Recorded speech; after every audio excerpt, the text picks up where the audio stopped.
DJ Envy. Now, shout out to Real Estate Heat TV. They got the hottest new real estate channel. Shout out to my man, real estate coach Anthony Legins and Coach Armin Wright. They bring the heat with the latest strategies and techniques to take you to the next level.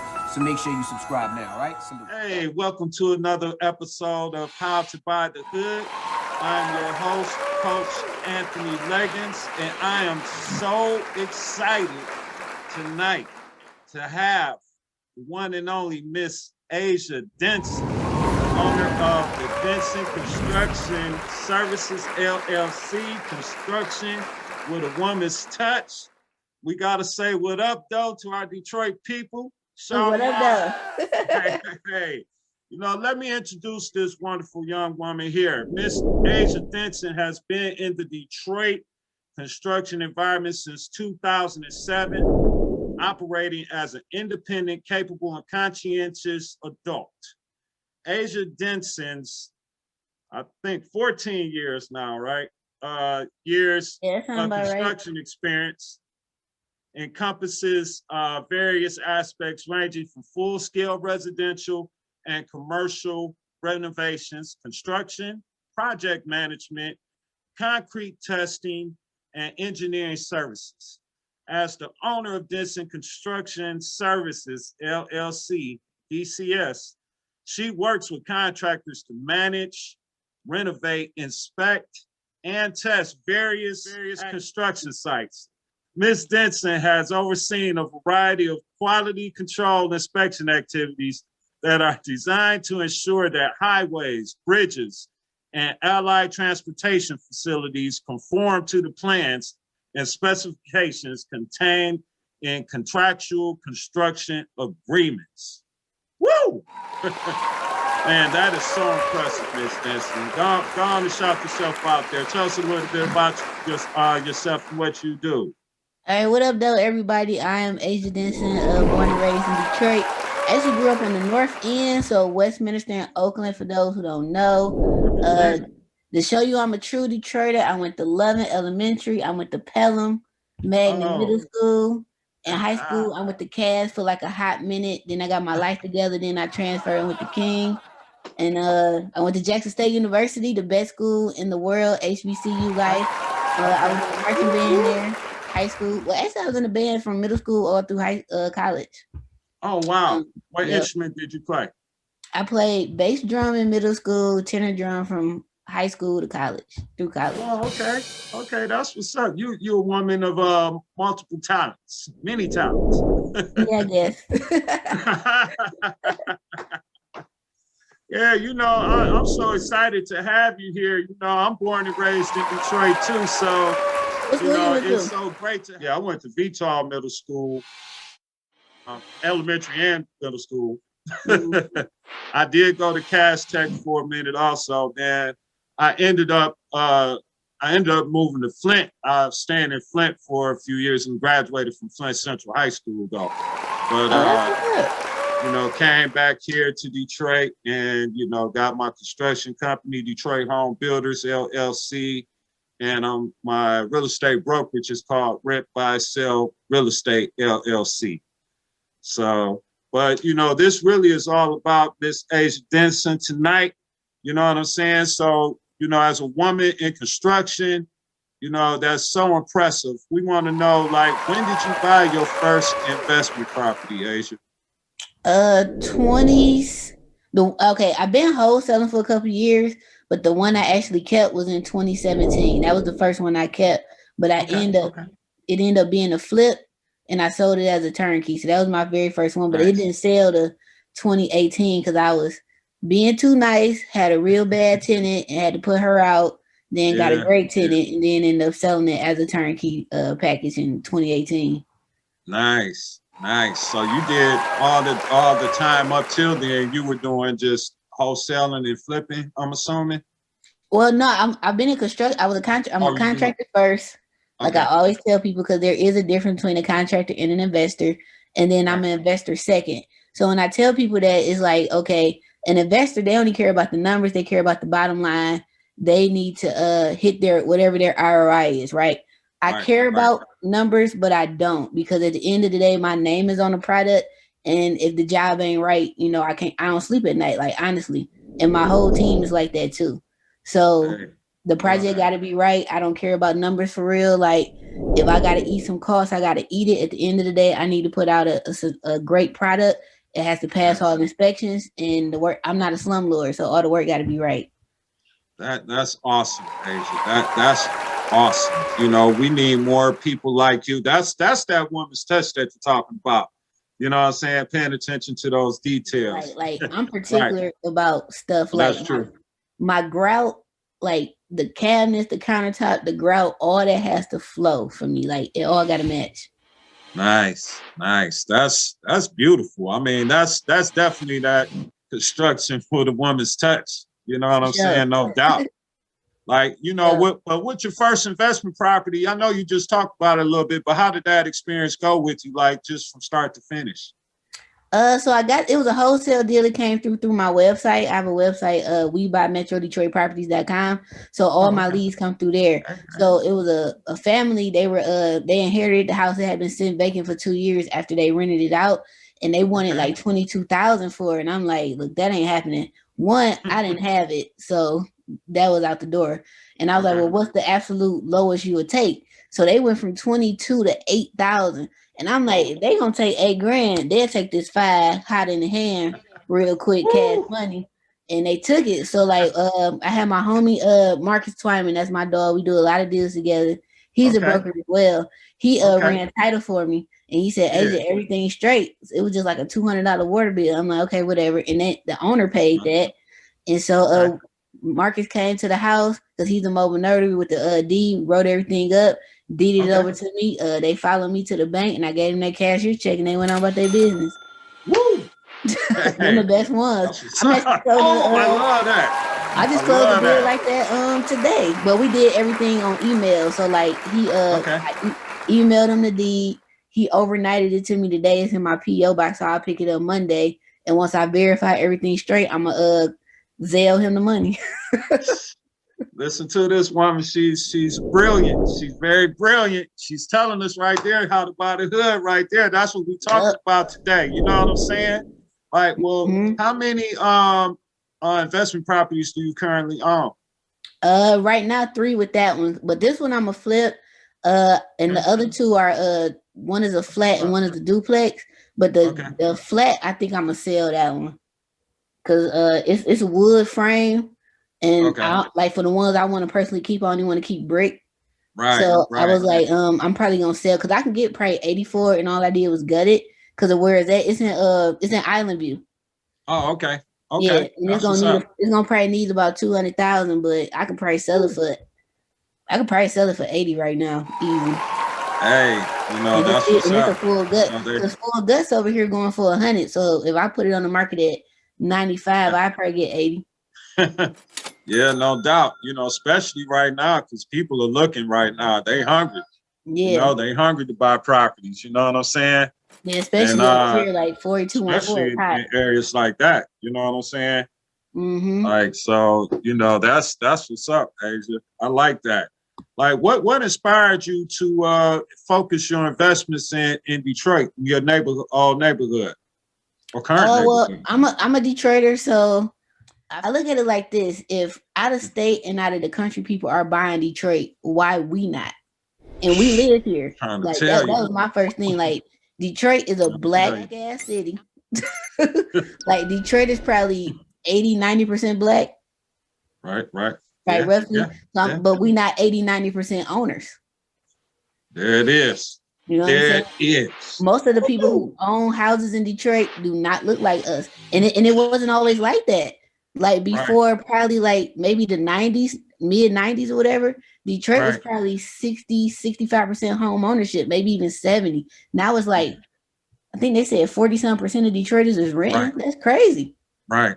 Yeah, it's crazy. We should be owning our neighborhoods, our houses in our neighborhoods where we live. But I think the issue is really that it need to be more black owners, regardless if they from Detroit or not, because I hope we not gonna do our people like others gonna do our people. And in the same senses though, our people who are tenants need to respect the property and respect the owner as well. So it's like it go both ways. Like, because I've had a lot of contracts I've turned down when I first started. Like, them first 5-7 years was really, really hard for me because I'm not a sleazy contractor. So it was hard for people to appreciate quality and integrity early on when the houses were so cheap and they didn't care. They just like, I don't care, I'm a slumlord, whatever. And I'm like, I can't do what you asking me to do at that price because one, I know the person who living there looks like me. So I can't do that. So I lost a lot of work. It was a lot of broke days because of that. But if all I cared about was the money, then I would have been straight. But I'm not like that. Like, money don't move me. So I think that's make a difference as far as some contractors. That is so beautiful, Asia. That is so beautiful. No doubt. We need people like you that are passionate. That's passion that you have for what you do. You know what I'm saying? And when you have passion for something that you do, it's not about the money. It's about the passion and love. You know what I'm saying? Yeah, I got to be able to sleep at night. Huh? I got to be able to sleep at night. Oh, yeah, no doubt. You know what I'm saying? I'm with you on that 100%. Now, tell us a little bit about some challenges that you face on an investment properties in the hood, because, it's not all good all the time, right? The only challenge, it's two things. One, the appraisal amount. So, like, I had a property I wanted to buy on the other side of Island View I think it was Helen and Kercheval. So that's like the beginning of Island View, West Village, all that little pocket, right? They wanted $35,000 for it. All right, cool. The comps on this side of Kercheval and the Boulevard was 200-some thousand, and it did not appraise for what it would be after the repair over there. And the only reason that is because most of these appraiser people don't look like us, right? So they don't know Detroit. So they already are undervaluing the property, which makes it harder for coming in the gate. So if you low key, that house was worth $95,000 off rip in its current messed up shape. And by the time I rehabbed it should have been between $300,000 and $350,000 because that's what the comps are over here. And it's in the mile radius across the boulevard and everything. And it's like that's a part of the issue too. Like, we need more good people with integrity and that cares about stuff. Like, we need more Black brokers, Black property managers, Black mortgage people, Black credit people, we damn sure need more Black appraisers. Like, I can count how many Black appraisers I done seen. We need more inspectors. Like, I don't know why people don't want to get into the trade, so to speak. Like, I guess because it get dirty, but it's money out here. Like, they gonna always need appraisers. They gonna always need contractors. Always gonna need brokers. All the time. So that's the first problem I have. My second issue is probably our cousins. Okay. They in securing a property, like, you have to make sure you secure it right because they will move in and take what you work so hard to improve. So that's one thing. So that's probably my other issue. Yes, ma'am. I tell people that all the time: secure your vacant properties. Yeah. And especially in Detroit. If you're not from Detroit, we highly recommend that you secure your vacant investment properties. Yeah. Like, and that's key. You can do a basic board up depending on what you're doing. Like, okay, the house I'm closing on Balfour. It got a basic board up right now, and it can stay like that until I'm done demoing. But once them wires start running up and through there and that new ductwork, it's gonna be some steel doors on that baby. There it is. Yeah, I seen on your email signatures. What's that security company that you recommend? Dogs, Door and Window Garrison. They actually out of Chicago. They ain't even a Detroit company. They came over here when the market crashed and just been killing it ever since. Yeah, I see. They secure properties like a bank vault. Like, they come slapping on there, don't they? And it's worth that investment because I just did an episode. Actually, my last show, I was talking about an experience where I built a development company where I was buying and fixing and flipping the properties and doing property management and all of that. And we became, like, wildly, successful with it. And then I just had like a series of orchestrated break-ins where they like just broke in 7 of my properties at like within 1 week time frame. They broke into 7 of my properties, 2 other additional investor properties that I was also managing, stole everything. I mean, everything. Kitchen, bathroom, furnace hot water tank, tore the wires out, took the PEX plumbing out. I mean, it was like, and you know what? All they did was take that shit and go put it in their property. But you know what the problem with that is? The people who stealing the stuff is the people who buying the stolen stuff. If y'all stop buying the stolen shit, right, they ain't got nobody to sell it to. Like, I don't buy stolen stuff. People like, hey, I got this, I got that. Nope. If you don't cover the receipt, I don't want it. Because if something is wrong with this faulty equipment that you stole and probably didn't even steal the right way, I can't go take it back to Home Depot. Right. You know, and that's some of that stuff is junk. You know what I'm saying? Anyway, so I mean, you know, especially if you're not a person that's proficient in that type of stuff to know how to test it and know if it works, you can just be throwing your money away. You know? Yeah. So go to somewhere reputable to get your home improvement products. You know what I'm saying? I think I've only had maybe 3 or 4 break-ins in 10 years. So that's pretty damn good. Yeah, man, that's like a gold medal.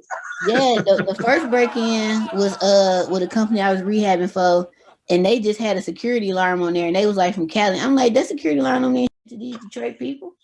He was like, well, the police don't come, and this was when the city was bad, like when we ain't had no street lights. I'm like, the police ain't coming, and if they do come, they ain't coming over on Dutchess and Maross. They not coming. Oh no, they won't. They're not.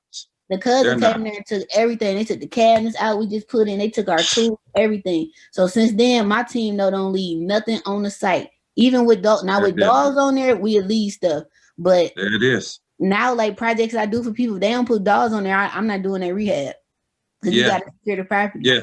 And then I tell you know, she means dogs, dogs, doors, and windows, not like, you know, pit bulls. Well, some people do put pits in their property too, though.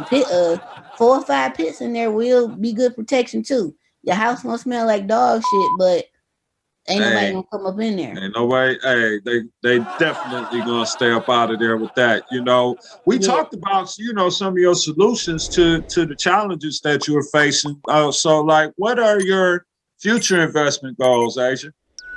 I want to start building the property I own on Kirchville and Cadillac. I call it Big Red. It's a 2-unit on Cadillac and Kirchville, and then going down Kirchville, it sits on a lot. So like I want to build another 2-unit on there. So that's why I'm gonna sell my Parker property in Island View. I call that one Big Yellow because it's yellow. So I'm gonna sell that one so I can finish this one, pull the money out, and build on the land. That's what's up. So I was like, well, I don't want to sell that one, but me selling it is gonna help me elevate a little bit faster than if I go on and try to rehab it. So I mean, it ain't no emotions in properties, you know. And I tell a lot of my female clients, like, y'all got to take y'all emotions out of it, because if you don't, you're gonna over rehab it, or you're gonna miss a great opportunity to, you know, do something better. Man, she is just dropping so much jewels for you tonight. I'm so happy to be on this episode with you and being able to hear this wisdom and knowledge that you were sharing about buying the hood, and especially, you know, with the woman perspective, because it's important that we all, men and women, you know, we all get involved and active in buying communities. And, you know, even if we could just buy one at a time, you know, that's how you get started. You know, you got to start where you're at. You can't start where you want to be. You know, you can envision your goal and work towards it, but, you know, you got to start where you're at. And a lot of people get discouraged because they want to, you know, catapult, I guess, you know, straight to the top of the game with it. But, you know, steps involved. And you just heard what Miss Denson just said about, you know, she's using that one property as a stepping stone to sell it to be able to go to another level of where she wants to get to. So, I mean, you know, you got to start with where you're at and just continue to build from there, you know. But what advice would you give, Asia, to new investors? My advice would be, one, don't listen to these people who say like you got to quit your job, because that's not true. I know a lot of people who have jobs and they're still invest and do stuff too. It's just a balance. So you don't have to. Very I true. unfortunately didn't work while I was investing because I got laid off, so I ain't had no damn choice. So, but for me, it was a blessing in disguise because I don't think I would have bust my ass as hard because when you broken your back against the wall, it ain't nowhere else to go but up. So that's how I look at it. And my thing is that I got this engineering degree, so if this don't work, I can always go back and work with this thing. I look good. Don't say that. Oh my God. Ooh, we get live with it tonight. It wasn't that many black owned. It's not that many black owned engineering firms. So I was working with a lady, and she ended up and just closing and moving to North Carolina somewhere. So. Oh wow. Yep. Man, that's just what you're doing, and just touch a little bit about I heard that you're doing some things. I got that Eventbrite about you doing, like, what's it called, the What Up Though Mondays or Fridays or something like that. Oh yeah, so it's so we doing this on YouTube live every third Thursdays. It's called What Up Though Fridays because we from Detroit, of course. What Up Though, and Friday is like the kickback day in the city. So it's me, Marcus Twyman, Emma Elder. She owns Detroit Title, or is the co-owner in Detroit Title and Escrow. I don't know if you close your deals with them, but it's one of the two black-owned title firms. Yeah, it's one of the two black-owned title firms in the state. It's only two, her and Red Title Carpet, I think, or Carpet Title, something like that. So it's just us on there kicking it like how me and you talking. It's just like that. And we talking about all things Detroit, investing, of people ask their questions, and we just kicking it, chilling. So the one this upcoming Friday has Ponce Clay. He's a broker and a real estate attorney. So he'll be on there talking about evictions and squatter rights and stuff like that, because that's a big thing, especially in the wintertime. That's like when squatting is kind of like at an all-time high because it's cold. So. Yeah. Well, tell people what squatting is if they're not familiar, because it's really, a largely a Detroit phenomenon. Okay. In layman's terms, squatting means you don't own the property and you literally just bust up in there, move in, get lights and gas and water turned on in your name. Some people will even make a fake lease or a fake deed, because there's a lot of deed fraud in Detroit. That's why I tell people you have to have a really good team here, because unfortunately there are more bad contractors than there are good. And I'm a contractor. I'm telling y'all the honest to God truth. That's basically what squatting is. So squatting laws have changed over the years because it was getting really bad, bad. And he's going to talk about like the new laws, like, because I think now you got to like call the police or something to get them out once you show them the deed. But then they could come to the door with a deed, and then the police will be like, now y'all got to fight down in court, or you got to legally evict them. So that's 60, 90 days right there. Hopefully during that time, they don't burn your damn house down. So I tell everybody, before you start the eviction process for a tenant or a squatter, if you don't have nothing else, you better have some damn fire protection. Because your house will be standing today and it will be ablaze tomorrow. I done seen it happen. And all I do is bust out laughing because you thought I was lying. Like, I'm from Detroit. Like, born and raised. I'm trying to tell them too, Asia. Because they never have experienced it, and since Detroit is so unique to other cities, I'm assuming in the whole world, because of all the people that I've even dealt with personally from all over, Hong Kong, China, Japan, Israel, Brazil, Paris, Canada, plus all around the United States. From Iceland or Greece or whatever, because I think I haven't personally. One. No, I haven't personally dealt with anyone there yet, but hey, I'm open. It's gonna happen because I got clients I got a group of clients. It's like an investment group from Israel. I met them some years ago. They found me on Instagram, flew over and met me and everything. I was they like, come here, don't over. They come. Fly here. They come like here. Israel down the street. Like they come. Right. They will fly here. A gentleman, I loved him. He came all the way from Japan. He said it was a 23-hour flight. And I said, man, you came long flight all the way from Japan to Detroit just to come, kicking and see some properties. Like, man, you guys are serious. But the ones who do that, I moved them to the front of the list because you serious. Because all the way to the front. Some money. You had to spend some serious money to get that flight. That's a first class ticket. I hope you ain't in coach on no 23-hour flight. So that's first class. You had to come here, get a rental car, get a hotel. VIP. Yeah, you're Yeah. definitely VIP, you know, coming to pick you up, luxury vehicle, we touring the city, you know, all of that good stuff, you know, but you know, I am so happy, Asia. We're gonna go on and get ready to wrap it up. I think that, you know, you shared so much knowledge and wisdom and insight tonight, you know, from a experienced professional perspective, from a woman in construction perspective, from a person that's passionate about her neighborhood and what she does perspective also. So go on, and you know, if you got anything else you want to say before we wrap it up, go on and shout it out right now, Asia. Okay. Oh, well, thanks again for having me on here first and foremost. So I do appreciate that, my fellow Detroiter. To everybody tuning in, Detroit is a great city to invest. You just got to know what you're doing. Just like when you go to any other city and invest, get you a hell of a good team. Most people don't want to pay for my team, but the stuff that we come with, you're gonna have to pay for. And my construction team is like journeyman. Journeymen cost bread. They know that code. I ain't got to go over there and babysit them. And if that's what you're looking for, now if you want a contractor that you got to pick up, drop off, buy them lunch every Friday, deal with them getting in and out of jail every other week, baby mama stuff, like, okay, then you're gonna pay a cheaper price, and your project gonna take 17 years to finish because you're dealing with all this mess. So I'm just saying, like, you get what you pay for in construction, real estate, you know, getting your hair done, like it's all the same.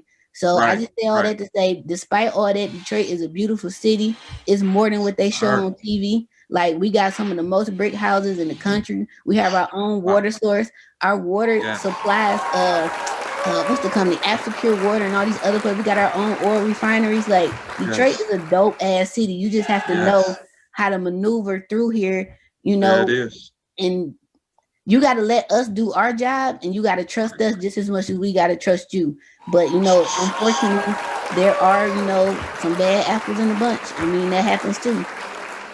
Yes, ma'am. And I wrote a book a few years ago called Detroit Real Estate Handbook, and I touched on, I touched on a lot of those things about, you know, the things that you need to do when you're investing in Detroit real estate, because people don't understand that it's a different ball game. And that's really what, you know, Asia's trying to tell us right now, is that, you know, it's different here, but it's great, fantastic opportunities.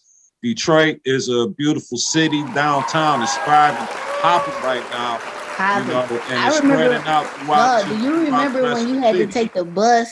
Remember how Cadillac Square used to look and how it look now? Right. Oh my God.